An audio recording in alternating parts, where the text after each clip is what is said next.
Hello everyone, welcome to our YouTube channel civil service education, जहां आपको UPSC and other civil service examinations related current affairs और भी बहुत कुछ मिलेंगे।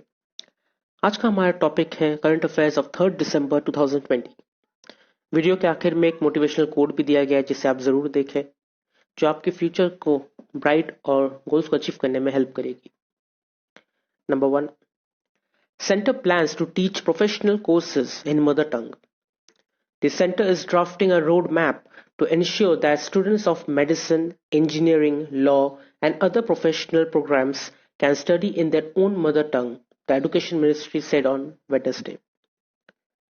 So, Education Ministry ने कहा है कि सेंटर एक नया प्लान तैयार कर रही है जिसके द्वारा प्रोफेशनल कोर्सेज जो होती है, जो medicine, engineering, law and other professional courses जो है, वो सब स्टूडेंट्स अपने मदर टंग में पढ़ सकती है। मदर टंग में वो सब कोर्सेज ले सकती है।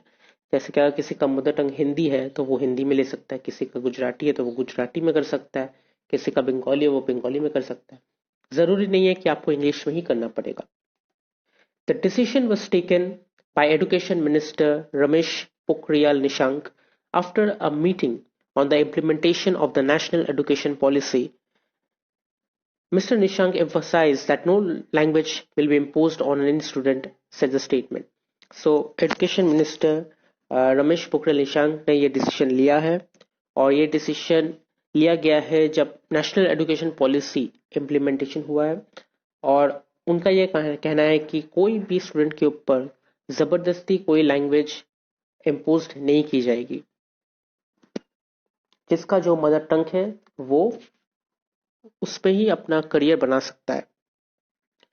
However, enabling provisions should be made so that bright students are not deprived of technical education due to lack of knowledge of English language. So, ये एक प्रोविजन बनाया जा रहा है ताकि ये उन स्टूडेंट्स को ज्यादा अफेक्ट नहीं करे जिसको इंग्लिश लैंग्वेज ज्यादा नहीं आती।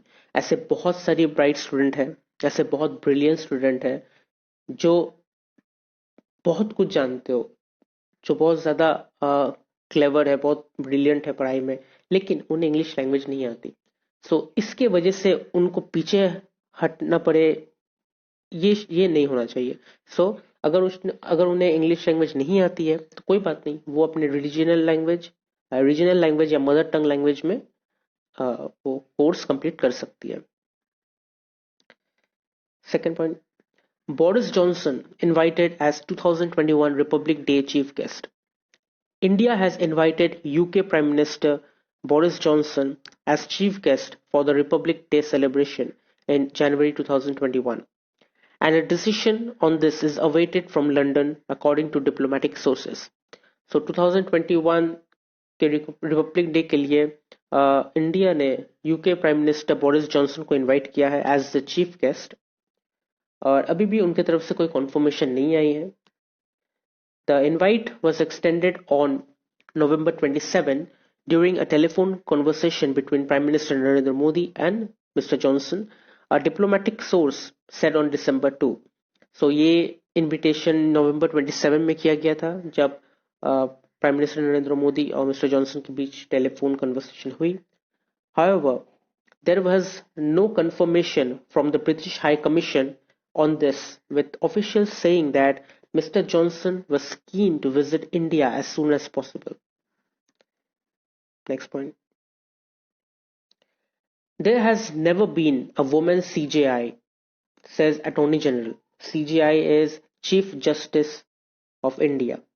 So, Attorney General का कहना है कि इंडिया का कोई भी women chief justice of India नहीं बनी।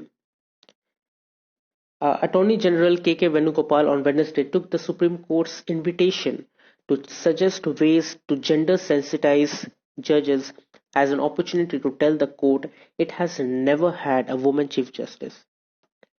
So उनका ये कहना है कि इंडिया का कभी भी वुमेन चीफ जस्टिस नहीं बनी, और अगर ऐसा हुआ तो ये जेंडर सेंसिटाइज को और ज्यादा महत्व देगी। जो जेंडर इंडिया में जो जेंडर को लेके सेंसिटिविटी है कि वुमेन्स को ज़्यादा स्पॉटलाइट नहीं मिलती है, उन्हें ज़्यादा अच्छी पद नहीं मिलती है, तो अगर ये मिला तो ये एक बहुत बड़ा इम्प्रूवमेंट होगा इंडियन जुडिशरी सिस्टम में और जेंडर सेंसिटिविटी भी होगा. So he told the Supreme Court that more women judges in constitutional courts would certainly improve gender sensitivity in the judiciary. तो उनका ये कहना है कि कॉन्स्टिट्यूशनल कोर्ट्स में अगर और भी ज्यादा वुमेन जजेस आई तो ये जेंडर सेंसिटिविटी को और ज्यादा इम्प्रूव करेगी जुडिशरी सिस्टम में.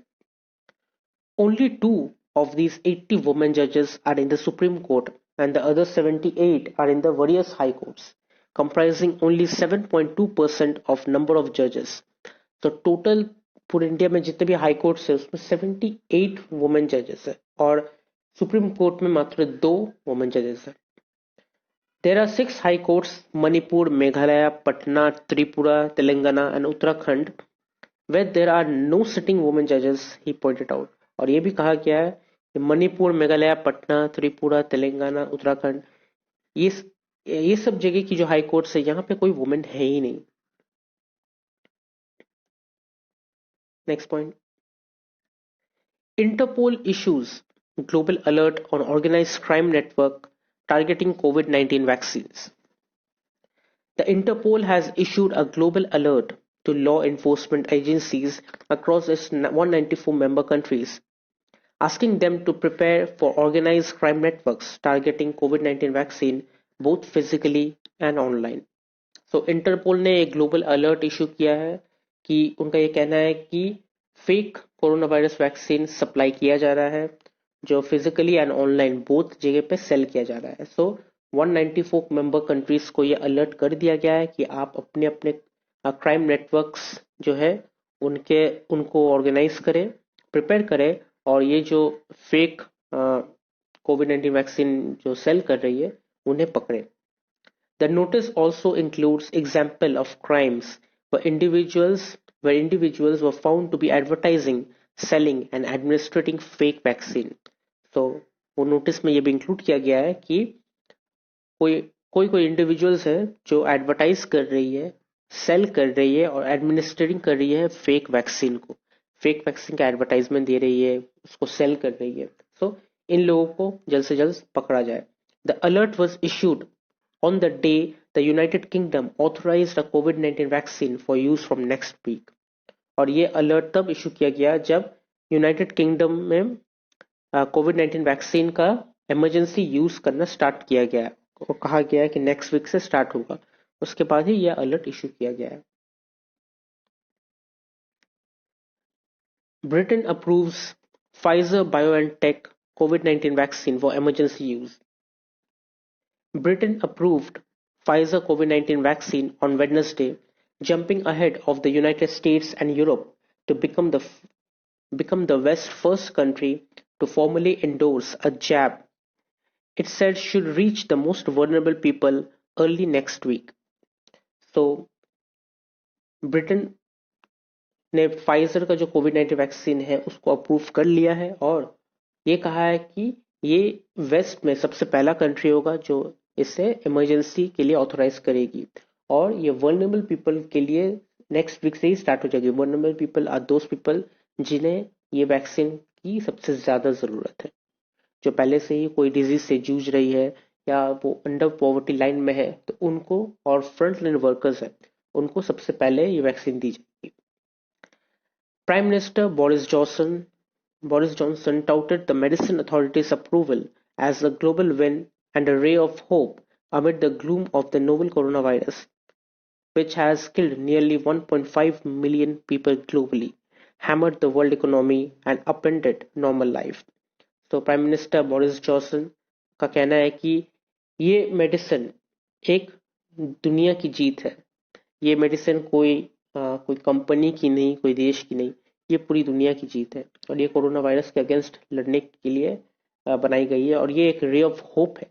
ये हमारे लिए एक सूरज की किरण है जो हमें ये कोरोना वायरस जैसी चीज से बाहर निकालेगी जो कि 1.5 मिलियन पीपल को अब तक खा चुकी है ग्लोबली एंड वर्ल्ड इकोनॉमी को तबाह कर चुकी है.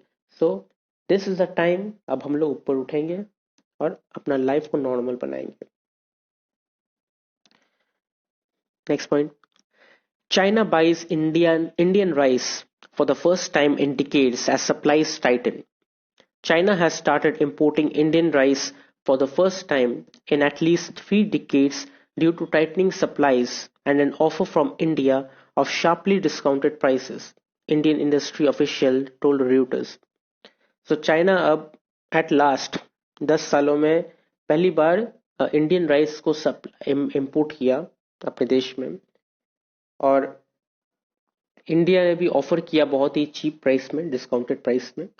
India is the world's biggest exporter of rice. India world की सबसे बड़ी एक्सपोर्टर है राइस की. इंडिया राइस एक्सपोर्ट करती है और India is top rice exporter in the world. And China is the biggest importer, और चाइना सबसे ज्यादा राइस खरीदती है. So Beijing imports around 4 million tons of rice annually. Beijing एक साल में 4 मिलियन टन्स राइस इंपोर्ट करती है, but has avoided purchase from India citing qualities issue. लेकिन इंडिया को उन्होंने अवॉइड किया, ये कह के कि क्वालिटी खराब है, वहाँ की राइस की क्वालिटी अच्छी नहीं है. इंडिया जहाँ पे बिगेस्ट एक्सपोर्टर है वर्ल्ड की, उनको कह रहे हैं कि उनका क्वालिटी अच्छा नहीं है. तो अगर उनका क्वालिटी अच्छा नहीं है तो वो वर्ल्ड की बिगेस्ट एक्सपोर्टर कैसे बन सकते? सो ये स्टार्ट हुआ था जब the breakthrough comes at the time when political tension between the two countries are high because of border dispute at the Himalayas. और जब बॉर्डर डिस्प्यूट होने लगी और लड़ाई होने लगी, तब से ये ज्यादा बढ़ चुका था. लेकिन अब जब उनको कहीं भी राइस नहीं मिल रही है, तो वो वापस इंडिया में आ गई इंडियन राइस लेने के लिए. Next point, November export declined 9.1% and import slide. India's merchandise exports fell 9.1% in November to $23.43 billion, while imports fell 13.3% to $33.39 billion. So Indian merchandise export गिर चुकी है $23.43 बिलियन में इन नवंबर को, जो कि 9.1% गिरी है, और इंपोर्ट्स गिरी है $33.39 बिलियन में, जो 13.3% है. सो इंडियन मर्चेंडाइज का एक्सपोर्ट इंपोर्ट दोनों ही गिर चुकी है. Preliminary data from the commerce and industry ministry show, ये डेटा जो आया है ये कॉमर्स एंड इंडस्ट्री मिनिस्ट्री की तरफ से आया है. The secretary said that export sectors which did well during the 8-month period, including pharma, which grew by 15%, rice 39% and iron 62%. So secretary का कहना है कि एक्सपोर्ट सेक्टर जो है वो 8 मंथ में अच्छा परफॉर्मेंस की थी. जब फार्मा मीन्स आपका मेडिसिन का एक्सपोर्ट 15% से ग्रो हुआ था, राइस का 39% से, एंड आयरन ओर का 62% से ग्रोथ हुआ था. लेकिन फिर देखा गया नवंबर में एक्सपोर्ट्स गिर गई 9.1% से. The sharpest fall in November's export was clocked by petroleum products. So सबसे ज्यादा पेट्रोलियम प्रोडक्ट गिरी है नवंबर में, जो है 61.05% से. उसके बाद लेदर 29.8% से गिरी, कैशियो 24.9% से गिरी, followed by plastic and linoleum 23.34%. सो ये सब जो है नवंबर के एक्सपोर्ट में गिर चुकी है. The highest growth in the export during the month was recorded for cereals. So सबसे ज्यादा ग्रोथ नवंबर में, सबसे ज्यादा ग्रोथ किस चीजों में देखी गई, किस चीजों के एक्सपोर्ट में देखी गई है, वो है सीरियल्स जो है दाल 164.67% देखी गई growth, oil mills 70.54%, iron ore 68.15%, rice 24.41%, and ceramic product and glassware 20.98% की ग्रोथ देखी. Next point, Biden sets new demands for Iran nuclear deal return. US President-elect Joe Biden will insist Iran agrees to new demands if it wants the US to return to a nuclear deal and lift sanctions, the New York Times said on Wednesday. So, US President-elect जो नए US president elect हुए Joe Biden, उनका कहना है कि Iran को US का new demands मानना पड़ेगा। अगर उन्होंने ये न्यू डिमांड्स माना तो ही यूएस उनके साथ न्यूक्लियर डील करेगी एंड उनके ऊपर जो सैंक्शन लगाया गया है डोनाल्ड ट्रंप की तरफ से वो लिफ्ट कर दी। सो डोनाल्ड ट्रंप ईरान के साथ न्यूक्लियर डील में थी, लेकिन वो उसमें से विड्रॉ होके उसके ईरान के ऊपर सैंक्शंस लगा दी कि वो कभी भी न्यूक्लियर यूज नहीं कर सकती without the permission of US. तो ये सैंक्शंस जो होती है, ऐसा लगता है कि एक दबाव में आ जाती है, एक कंट्री एक दूसरे कंट्री के अंडर में आ जाती है कि वो खुद से इंडिपेंडेंटली कुछ नहीं कर सकती and a powerful nation like US can do this. तो जो बाइडेन ने, जो न्यूली इलेक्टेड प्रेसिडेंट है जो बाइडेन, उनका ये कहना है कि ठीक है, जो हुआ है ईरान के साथ वो गलत हुआ है, डोनाल्ड ट्रंप ऐसे बहुत सी गलत चीजें की है, लेकिन अगर ईरान उनकी, जो बाइडेन की न्यू डिमांड्स को मान लेती है तो यूएस उनके साथ न्यूक्लियर डील करेगी एंड उनके ऊपर से सैंक्शन को हटा देगी। The Times said the Biden administration would seek to extend the duration of restriction on Iran's production of fissile material that could be used to make nuclear bomb in a new round of negotiation. So ये भी देखा गया कि Biden administration जो restrictions है उसका time बढ़ा देगी, जो ईरान को न्यू न्यूक्लियर बॉम्ब बनाने से रोक सके। जो मटेरियल यूज की जाती है उसमें रेस्ट्रिक्शन, पाबंदी लगा देगी, जो पाबंदी लगी हुई है उसका टाइम बढ़ा देगी। Iran would also have to address its malign regional activities through proxies in Lebanon, Iraq, Syria, and Yemen in the talks that would have to include its Arab neighbors like Saudi Arabia, the report said. So, mister Biden का ये भी कहना था कि Iran को उनका जो गलत रीजनल एक्टिविटीज है, वो जो खराब रीजनल एक्टिविटीज करती आ रही है लेबनान, इराक, सीरिया और यमन के साथ, उनके ऊपर भी थोड़ी रोशनी डालनी पड़ेगी, उनके ऊपर बात करनी पड़ेगी। लेकिन जब ये बात होगी तब उनको उनका अरब नेबर्स जो है, जो सऊदी अरेबिया, जो नेबर्स है, उनको भी बुलाना पड़ेगा। एक बड़ी मीटिंग होगी और वहीं पे ही उनको ये एड्रेस करना पड़ेगा कि वो ये रीजनल एक्टिविटीज क्यों कर रही है। So if Iran agrees to these demands, तो ही यूएस उसके साथ न्यूक्लियर डील करेगी और सैंक्शंस को लिफ्ट कर लेगी। Next point is important days, और 3 दिसंबर का इम्पोर्टेंट डे है international day of persons with disabilities. And last but not the least is today's quote, और आज का कोट है our greatest weakness lies in giving up. The most certain way to succeed is always to try just one more time. तो हमारा सबसे बड़ा weakness क्या है? हमारा सबसे बड़ा वीकनेस यही है कि हम बहुत जल्दी हार मान जाते हैं, हम लोग बहुत जल्दी गिव अप कर देते हैं, यही हमारा वीकनेस है। लेकिन सक्सेस पाने का एक ही रास्ता है कि आप हमेशा एक और बार ट्राई करें। हाँ ठीक है, आप हार जाते हैं, आप फेल हो जाते हैं एग्जाम्स में, या फिर और दूसरी चीज़ों में हार जाते हैं, जैसे कि आपका इंटरव्यू क्रैक नहीं हो पाया, आपको जॉब नहीं मिला, या फिर आप एग्जाम में पास नहीं हो पाए, या आपसे कुछ हो नहीं रहा है, आप कुछ पढ़ रहे हैं, आपसे वो पढ़ाई नहीं हो पा रहा है।